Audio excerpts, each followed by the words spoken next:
আপু, তোর দেবর এসপি নীরব মাহবুবের সঙ্গে একটা সুন্দরী মেয়ের ঘনিষ্ঠ ছবি আমি নিজ চোখে দেখেছি।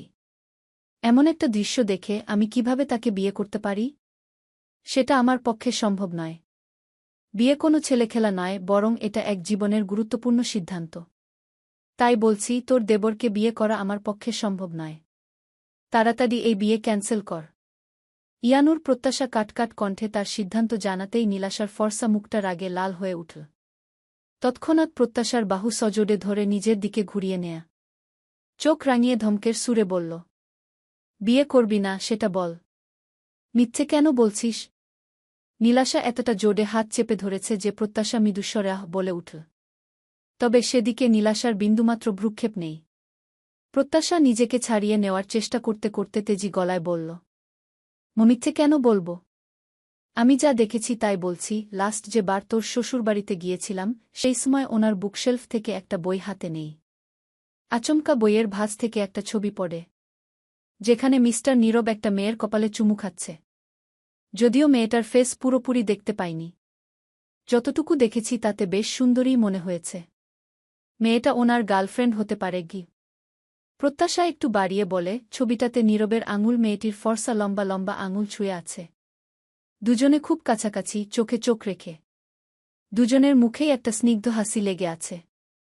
প্রত্যাশা ছবিটা খুঁটিয়ে দেখতে নেওয়ার আগেই কোত্থেকে ভূতের মতো নীরব এসে ছো মেরে একটানে নিয়ে নেয়। প্রত্যাশা সেই থেকে ভেবে নিয়েছে নীরবের প্রেমিকা হবে মেবি। এদিকে নীলাশা কিচ্ছুতেই বোনের কথা বিশ্বাস করল না। ভাবল বিয়েতে রাজি না হতে মিথ্যে বলছে প্রত্যাশা। নীলাশা নীরবের পক্ষ নিয়ে হাজারটা গুণের কথা শোনাল। নীলাশা বিশ্বাস না করায় প্রত্যাশা হতাশার নিঃশ্বাস ফের বলল, ধরলাম তোর দেবর খুব লয়াল। তার দ্বারা এমন কিছু সম্ভব নয়, তবুও এই বিয়েটা আমি করতে পারব না গে। নীলাশা গর্জে উঠল, সম্ভব নয় মানে? এত দেমাগ কই থেকে আসছে তোর শুনি? নিজেকে কখনো খেয়াল করেছিস? একে তো গায়ের রং চাপা, ফেস কাটিংও আহামরি নয়, তারপর গজদাঁতটা। ইস, হাসলে পরে সবার সামনে বেরিয়ে আসে। আচ্ছা, সৌন্দর্যের কথা না হয় বাদই দিলাম, পড়াশোনাতেও তো টেনেটুনে পাস করিস। ওহ গড়, আমার তো মাথায় ধরছে না আমার শ্বশুর তোর মধ্যে এমন কি দেখল। তার এত সুন্দর হ্যান্ডসাম, তারপর এত ভালো চাকরি, এক কথায় হীরের টুকরো ছেলের জন্য তোকে চুজ করল ও।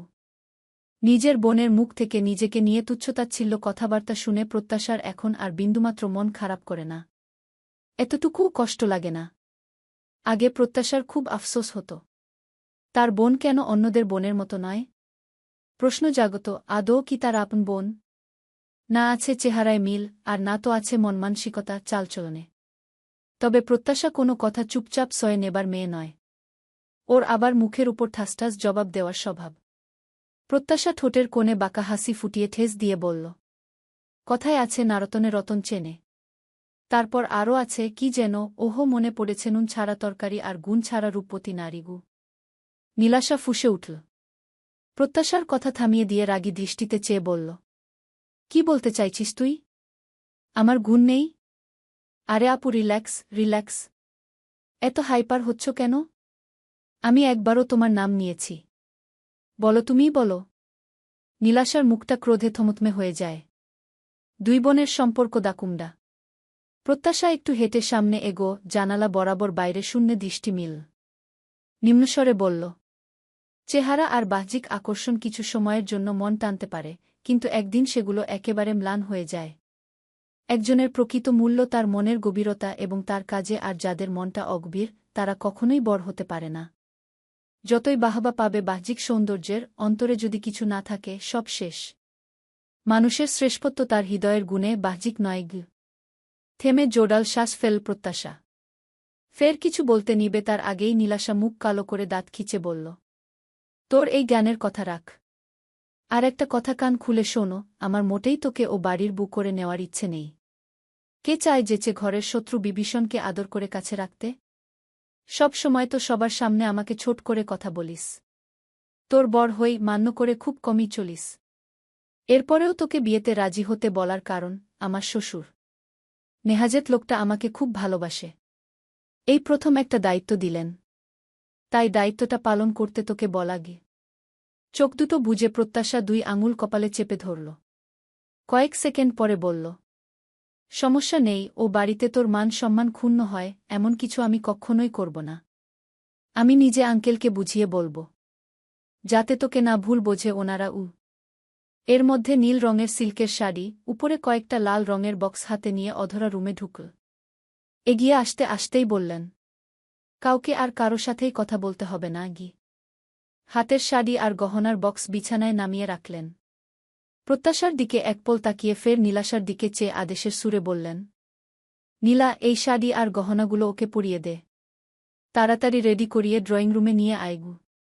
প্রত্যাশার সাথে সাথে বলে উঠল, আম্মু, আমি এত তাড়াতাড়ি বিয়ে করতে চাই না। কিছুদিন পরেই আমার এইচএসসি পরীক্ষা।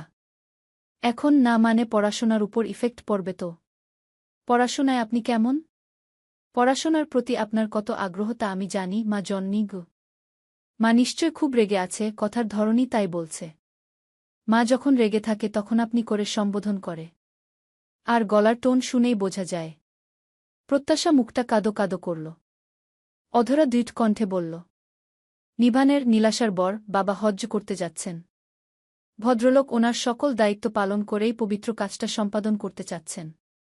তাই হুট করে এই বিয়ের সিদ্ধান্ত। তোর বাবা রাজি। ছেলে ভালো, ভালো ঘর, এসব তো আমাদের অজানা নয়। আর ওনারা যেহেতু নিজ থেকে চাইছে, না করবেনই বা কি করে। আজ আকদ সারবেন। তোর অনার্সে ভর্তির পর সবাইকে জানিয়ে আনুষ্ঠানিকভাবে ঘরে তুলবে গ। প্রত্যাশা এবার যেন অথৈ সাগরে পড়ল। ওর রাগ হচ্ছে, সাথে কান্না পাচ্ছে। সমস্যাটা বিয়েতে না। মূল সমস্যা ওই জলদগম্ভীর মিস্টার নীরবকে নিয়ে। তারপর ওই ছবিটাও ভাবাচ্ছে প্রত্যাশাকে। একতলা বাড়ির সামনে বিশালাকার উঠোন। একপাশে রঙিন ফুলের গাছ সাজানো, আর অন্য পাশে ফলফলাদি গাছগুলো ছায়া দিচ্ছে। ফুলগুলো গোধূলির নরম আলোতে আরও ঝলমল করছে। বাড়ির মেইন গেটের সামনে দিয়ে পিচের চিকন রাস্তা চলে গেছে। মেইন গেট বরাবর রাস্তার উপর গায়ে পুলিশের ইউনিফর্ম পরিহিত লম্বা চৌড়া, গায়ের রং কাগজের মতো ধবধবে সাদা, সুদর্শন দেখতে ছেলে আর ষাটোর্ধ্ব সাদা পাঞ্জাবি পরিহিত বাবার শান্ত তর্ক চলছে। মাহবুব সাহেব ছেলেকে জিজ্ঞেস করলেন, সবটা তো শুনলে, এতে তোমার কি কোনো আপত্তি আছে? নীরব মাথা নিচু করে কয়েক সেকেন্ড ভাবল। পরপর মুখটা তুলতে তুলতে বলল, বাবা, এ ব্যাপারে আমার কোনো সমস্যা নেই। তবে সমস্যা অন্য জায়গায়। আমি এখন বিয়ে করতে চাই না গি। বাবার মুখটা গম্ভীর হয়ে আসল। প্রগাঢ় স্বরে বললেন, বিয়ের উপযুক্ত তুমি। আর বাবা হিসেবে ছেলে মেয়েকে বিয়েশাদি দেওয়া আমার দায়িত্ব। নীরব 2 আঙুলে কপাল স্লাইড করল। ওভাবেই বলল, বাবা, মেয়েটা আর আমার এইজ ডিফারেন্স অনেক বেশি। একটা হাঁটুর বয়সী মেয়েকে বিয়ে করা আমার পক্ষে পসিবল নয়। আর এটা শোভনীয়ও দেখায় না। তাই বলছি, বাদ দাও। ডিউটিতে ছিল নীরব। হঠাৎ বাবার জরুরি ফোন, কোনো এক জরুরি প্রয়োজনে নীলাদের বাড়িতে আসতে হবে মানে আসতেই হবে। নীরব ভেবেছিল কোনো সমস্যা হয়তো। কিন্তু এখানে এসেই যেন এক ফ্যাসাদে জড়াল সে। ওদিকে বাবা আর মা দাওয়াত খেতে এসেছিলেন বেয়াই বাড়ি। এসে হুট করে এই সিদ্ধান্ত নিয়ে নিলেন? নাকি আগে থেকেই প্ল্যান ছিল? নীরবের বোধগম্য হচ্ছে না। মাহবুব সাহেব ছেলেকে বোঝাতে উদাহরণ টেনে আনলেন। 28 চলছে তোমার, প্রত্যাশা মা আর 3 মাস পরেই 18তে পা রাখবে। এমন বেশিও ডিফারেন্স না। তোমার মায়ের সাথে যখন আমার বিয়ে হয় তখন তার সবে 15 চলছিল, আমার 30 পার ছিল। আমাদের কোনো সমস্যা হয়নি তো? তোমার দাদা। নীরবের এবার বিরক্ত ঠেকল। বাবার এই উদাহরণ না, তার দাদা এভাবে বংশ পেরোতে পেরোতে শেষমেশ মুঘলদের যুগে গিয়ে থামে। উফ! তড়িঘড়ি করে নীরব বাবাকে থামিয়ে দিল। বাবা, দয়া করে থামবে তুমি? নীরব, নেক্সট সপ্তাহেই আমার ফ্লাইটের ডেট। হাতে সময় খুব কম। সময় থাকলে ভাববার জন্য তোমাকে আমি সময় দিতাম। আমি অলরেডি নীলার বাবাকে কথা দিয়ে ফেলেছি। আশা করি তুমি আমার কথার মান রাখবে গি। বাবা যেন এক প্রকার ইমোশনাল ব্ল্যাকমেইল করছে। নীরব নম্রস্বরে প্রতিবাদ স্বরূপ বলল, বাবা, বিয়ের মতো একটা গুরুত্বপূর্ণ ক্ষেত্রে আমার সিদ্ধান্ত না জেনেই তুমি কথা দাও কিভাবে? এর মধ্যে মুখটা গোমড়া করে নিহারিকা বেগম এগিয়ে আসলেন। বাবা ছেলের কথার মাঝে ফোড়ন কাটলেন। দেখো দেখো আমার ছেলেটাকে কিভাবে জোর করছে। আরে ছেলে রাজি হচ্ছে না, তারপরেও জোর করার কোনো মানে হয় গি? স্ত্রীকে দেখে মাহবুব সাহেবের মুখটা পাংশুটে হয়। বিরক্তির ছাট পড়ল কপালে। বলল, তুমি আবার এখানে আসতে গেলে কেন? আমরা তো কথা বলছি। নিহারিকা বেগম নাকমুখ কুঁচকালেন। হায় হায় করে উঠলেন। আমার সংসারটা শেষ করার জন্য উঠেপটে লেগেছে, আর আমি কিছুই বলবো না? চুপচাপ দর্শক হয়ে দেখে যাব? আরে এক বাড়ি থেকে 2 মেয়ে নিতে নেই। আমার সোনার সংসার শেষ হয়ে যাবে। আমার সোনার টুকরা ছেলে দুটোকে শ্বশুর বাড়ি মুখো করে ছাড়বে। আমার তিলে তিলে গড়া সংসার শেষ হয়ে যাবে। এতক্ষণ বাবার সিদ্ধান্ত জোর করে চাপিয়ে দেওয়ার থেকেও মায়ের এই অহেতুক আগাম আগি যোগুবি কথা নীরবের কাছে বেশি অসহ্য ঠেকছে। নীরব মৃদুস্বরে বলল, আহ মা থামবে গু। নিহারিকা স্বামীর দিকে রাগী দৃষ্টিতে তাকিয়ে বললেন, শোনো, আমি অতসৎ জানি না। এই মেয়েকে আমার ছোট ছেলের বউ করতে আমি রাজি নই। বড় মেয়েটা তাও দেখতে শুনতে ভালো ছিল, আচার ব্যবহারও ভালো।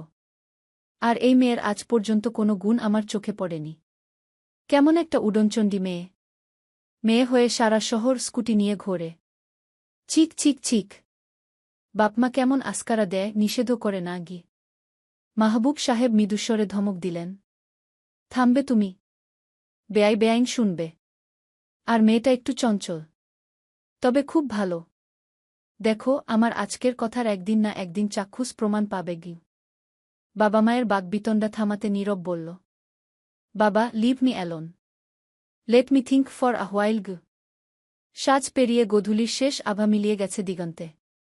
রাতের নরম আধার ধীরে ধীরে গ্রাস করছে শহরটাকে। ছাদে রেলিংয়ের পাশে দাঁড়িয়ে আছে নীরব। চোখে একরাশ ভাবনা।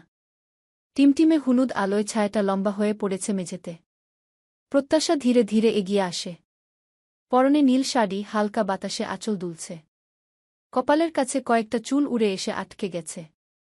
নার্ভাস হাতটা আঁচলের গিঁটে পেঁচিয়ে ধরল মেয়েটা।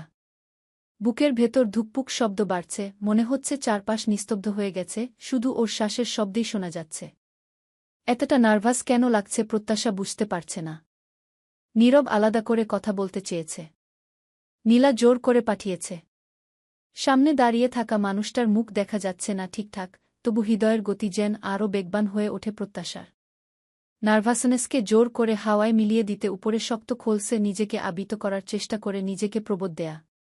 ধুর, এত ভয় পাওয়ার কি আছে? লোকটা বাঘও না ভাল্লুকও না যে আমায় খেয়ে ফেলবে। প্রত্যাশা বিকুলগু। পায়ের খসকসে শব্দে নীরব ঘুরে দাঁড়ায়। শাড়ির আঁচল আঙুলে পেঁচিয়ে এগিয়ে আসে প্রত্যাশা, মৃদু আলো শ্যামবর্ণ মুখটা যেন রহস্যময় আলোছায়ার খেলায় মায়াবী হয়ে উঠেছে। নীরব দৃষ্টি সরিয়ে নেয়া। প্রত্যাশা শাড়ি সামলাতে ব্যস্ত। কুচি বারবার পায়ের সাথে জড়িয়ে যাচ্ছে। প্রত্যাশা ভাবলকে কিসে আটকায় জানি না, তবে আমি যে শাড়ির কুচিতে আটকাব তা একদম নিশ্চিত। কথাটা ভাবতেই নিয়তি যেন মুচকি হাসে। মুহূর্তেই শাড়ির কুচিতে পা জড়িয়ে উষ্টা খায় প্রত্যাশা। শরীর ভারসাম্য হারিয়ে সামনে ঝুঁকে পড়ে, প্রত্যাশা ভয়ে আর্তনাদ করে ওঠে, আও কি, কিন্তু মাটিতে পড়ার আগেই এক বলিষ্ঠ হাত কোমর পেঁচিয়ে ধরে ফেলে। প্রত্যাশার বুক রীতিমতো দুরুদুরু করে কাঁপছে। নীরব ওর দিকে ঝুঁকে। নীরবের হাত শাড়ির আঁচলের ফাঁক গলে প্রত্যাশার কোমল উষ্ণ ত্বকে আলতো স্পর্শ হয়। সেই অপ্রত্যাশিত স্পর্শে দুজনেই থমকে যায়। অপ্রস্তুত হয়। নীরব দ্রুত প্রত্যাশাকে সোজা করে দিয়ে অপ্রস্তুত ভূমিতে বলল, সরি। Are you okay? প্রত্যাশা লজ্জায় চোখ নামিয়ে ফেলে। মাথা নাড়িয়ে হ্যাঁ সূচক উত্তর দেয়া। অনাকাঙ্ক্ষিত ঘটনায় দুজনেরই কেমন একটা বিব্রত ফিল হচ্ছে। এমন সময় নীরবের ফোনটা ভো ভো শব্দ তুলল। উফ! প্রত্যাশা যেন হাফ ছেড়ে বাঁচল। নীরব ব্যস্ত ভূমিতে পকেট থেকে ফোন হাতে নিল। ফোনের স্ক্রিনে প্রেজেই নামটা জ্বলজ্বল করছে। নীরব কয়েক পা হেঁটে একটু দূরত্বে গিয়ে রিসিভ করতেই ওপাশ থেকে মেলি চিকেন কণ্ঠস্বর আসল। হ্যালো নীরব, তুমি কোথায়? নীরব উত্তর না দিয়ে পাল্টা প্রশ্ন করল। কেন? প্রীতি একটু আহত হল বোধ হয়। কণ্ঠের স্বর ম্লান হয়ে আসল। আজ ইচ্ছের বার্থডে। ইচ্ছে জিদ করছে, পাপা না আসলে সে কেক কাটবে না। তুমি কি? ওপাশের কথা পুরোটা না শুনেই নীরব বলল, তুমি ইচ্ছেকে কিছু বলে ম্যানেজ করো গ। এক ঝলক ফোনের দিকে তাকিয়ে সময় দেখে পুনরায় বলল, I will be late to come গে। চলবে। মধ্যরাতের চাঁদ। পর্ব 1। লেখনীতে মুস্তারিন মুশাররাত। ভুলত্রুটি ক্ষমা সুন্দর দৃষ্টিতে দেখবেন। গঠনমূলক মন্তব্য আশা করি সবাইকে ঈদুল ফিতরের শুভেচ্ছা রইল। ঈদ মোবারক।